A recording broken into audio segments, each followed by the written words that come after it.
What is going on, guys? Basco Show here, and I'm back with another Shadow Legends video. Today I want to talk about the solo strategy that's been found in the last few weeks. It's about Arix. She's a free lodging champion that you're gonna get towards the end, and with her you can solo the stage 10 armor boss of the spider dungeons if you have at least a 4 pieces of Rathalos set on her, okay? And after that, all you need is stats. And if you manage to get also 2 extra pieces of Rathalos, you might get the 30% your defense on AoE attack. So with that 6 pieces, you can definitely two-shot the Spiderling, and you're gonna do the run in a very fast time. And you also need a special mastery that I'm gonna show you in a minute. I'm just gonna show you a run for now. I'm leveling up some champion to level 50. I'll have to take those champion to 6 star. You don't need any aura for this one. I just got nurses because nurses because it has 33% in all battles. So I thought to myself, I just might as well just put him on there. And you need to run preset because I noticed that my Arix was gonna do the ally protection and put the counter. You don't want that. You don't want to lose time with the A3, so I run a preset. It's not gonna be a big deal, and I'm just gonna do it like that. And the mastery I was talking about earlier is the one that plays a leech debuff. I'm gonna show you in a second. Here we go. We got a couple of stun and we got the leech. So that's the only way you're gonna heal up in this dungeon, and it's gonna be basically very important if you wanna sustain the damage of the spider. So it actually has a pretty high chance to proc. So it takes about 1 minute. It's about 20 or 21 turns. It's pretty consistent. I haven't failed so far. So I'm gonna jump into the builds. Go on Resident Use first, and here we go. So this is the build. I have 6 pieces of Rathalos. I have 5 artifacts and 1 accessories. Now, I know this Rathalos set is mandatory, but I want to mention something, okay? Because I know a lot of people didn't buy this set, and I get it because I managed to get only 1 good set out of all the pieces that I forged and all the pieces that I got through the Forge Pass. Now, was it worth it? Well, I only got basically, you know, I don't know, maybe 10 pieces out of like 100 that I forged. So for me, it wasn't worth it. But the fact that I can build Arix with my best pieces that I got, he made this quite a good investment, because now I can take 4 foods into that fight, and I can level up my champion while I make silver and I found the spider. Now, do you need to purchase that pass? Maybe you got lucky and you managed to get 3 accessories. If you get 3 accessories, all you need is 1 good piece. It can also be a 5-star, you know, a rare piece like this one, or even like this one that I'm wearing. I also have these 5-star boots, but it's an epic piece, but it's a 5-star boot that I got really good ascension in, and I also got a triple roll on critical rate. So you need to have another piece plus 3 accessories, and then if you got this one, all you gotta do is put him on lethal or savage with the rest of the artifacts, and you can have basically the same strategy where you have 4 pieces for this AoE, because this is the most important one, and then you're gonna get the ignore defense from the savage of the lethal. So if you are lucky to get 3 accessory, I know they're gonna be probably rare or maybe epic. Even if they don't have the right main stats and substat, I think you can still do it, because in my build, as you can see, I still got these pieces at level 12. I haven't ascend or like put glyph in any of these pieces. You can see that I haven't glyphed the speed. I haven't put any glyph, because I want to make sure that, because I wanted to understand what was the minimum stats required to do this. And you can see that here I didn't have critical damage or HP as well.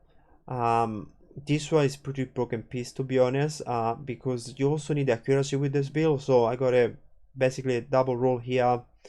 I got a bit of speed and I got HP. So the rest is not perfect. You don't need resistance for this strategy. This is probably the best piece in all this build. And then for the accessory, I went with this one here, the counter, but you don't need those one. Actually, I don't recommend running those one because you're just gonna slow down the fight. So put different pieces or like rattle of pieces if you have them. But yeah, you need basically HP. The only reason why I'm keeping this one is because I need the accuracy, and I got accuracy here. Otherwise, you can just run accuracy banner if you need the accuracy to get to 345, I believe. And then I got these pieces that is still at level 12. So again, you can get another 14 plus another 12 if you get the ascension. So overall, the stats that work for me are, I think around 80,000 HP is fine, and then trying to get like good defense because you have to sustain uh, 3 or 4 hit from the boss. Obviously, all you gotta do is resist the hit once, and then you're gonna auto attack like 3 or 4 times. So you're gonna go back to full health, and then the boss gonna attack you. So I think when the boss critical hit me, it can deal about 50 to 60,000 with my defense. So if you make sure that let's just say you have 2,000 and the boss does 60,000, make sure you have over 60,000 HP so you're not gonna die. So just check what kind of defense you have, and just check what kind of numbers you get on a critical hit, and you know exactly what your money is, 65, 70,000. So just do a few runs and have a look, and you go from there. Okay, obviously if you have more HP you're gonna do more damage, so trying to be around 80. But if you get the 3 rare accessories and you get the wrong subset, you're probably gonna reach this number, especially because I also have a 5-star blessing on it. But you get 8.5 thousand with 1 star, and you get 600 defense with 3 stars. So hopefully you have a 3 stars. And then for the damage, like I said, I could go over 300 if I get those pieces max out, but didn't want to do it. So if you don't have a 5-star blessing, or sorry, 4-star blessing, but if you ascend those pieces like the gloves or the amulets, you might get to this number or even higher. Okay, so I just want to make sure. I think 250, 260 works. Obviously if you can get to 280, 300, it's gonna be super good, and you might get there. You just need to be lucky with the ascension and with the stats overall on your gear. And then I got accuracy that is probably very good because this accuracy here allow me not to run a accuracy banner. But if I didn't have the 5-star blessing, I think all I gotta do is swap. I'm probably gonna lose 5,000 HP, but put the accuracy banner and it was gonna be fine, guys. Okay, the boss is hitting me for 50,000, so I'm nowhere to like be close to be one-shotted. And this is a build, so there is a lot of improvement that I can do, but these stats work for me. This style work for me, but you can even have a few less numbers and you should be fine. You don't need to be faster than the boss. I forgot to mention this.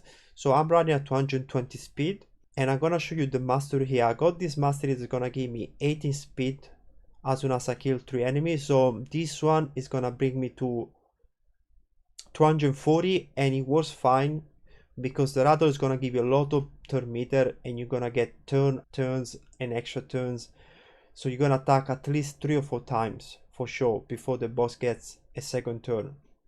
And then I went to Health Master. I didn't got this one because I noticed that even without War Master I was getting enough HP to go back to full health. So I recommend to go with this one if you wanna also use this champion in arena. And then I got this one here because you're gonna have your allies there, so you're gonna get 10%, and then as soon as you do 5A1 you're gonna get 10% as well here, and then as soon as you kill 4 enemies you're gonna get 12%. So once you get 5 or 6 enemy dead, you're gonna get a lot of increased damage. And this one here is good mostly for arena because you might get this one, you might proc a decreased cooldown. Is gonna be very handy in arena, and it's also good here because you're gonna deal a lot of damage to the Spartan, so you're gonna get those stuns, the A2 with the stun skill more often. And then I went down this way because I want to reduce the critical damage of the boss and also the critical damage in arena against Rotos or against Georgie. So I think this one here overall is better than this one. And then I went with this one because I noticed that when I was facing Sifi, for example, she was sleeping me a lot, so you get a chance to get a block debuff. And then you need this master. This master is so important, otherwise you're just gonna die before you end the run. I don't think this mastery here is gonna be enough for you to get to full HP, because once you are like a 51%, you're not gonna heal, and then the boss might kill you if you have, like, you know, less than 40,000 HP, because that's what 50% is, right? It's 42,000 in my case. So if the boss hit me with a critical hit and I'm like a 55%, I'm gonna be dead. So you need to run this one here, the procs. When you play stuns, you have a 60% chance, so it's pretty high chance. And then I went with this one. It's mostly for arena, but you know, if it procs against the spot, is fine. You're just gonna waste maybe a couple of seconds of animation. I'm gonna show you another run, and that's it. I'm gonna now farming this because I need to finish the dungeon level, so I'm gonna probably use all my energy, and hopefully I can do it. And in the meantime, I'm gonna get a lot of silver, I'm gonna get a lot of good pieces, hopefully mythical pieces, and on top of that I'm gonna take those champion to level 50, so I can take them to level 6 star eventually. So I'm gonna leave the run going to the end of the video. Let me know if you guys have any question about this composition. Let me know if you need any help in general, and I'll be happy to reply to you. So drop me a comment, guys, and leave a like if you enjoyed this content, and I'll see you soon with another video. See ya.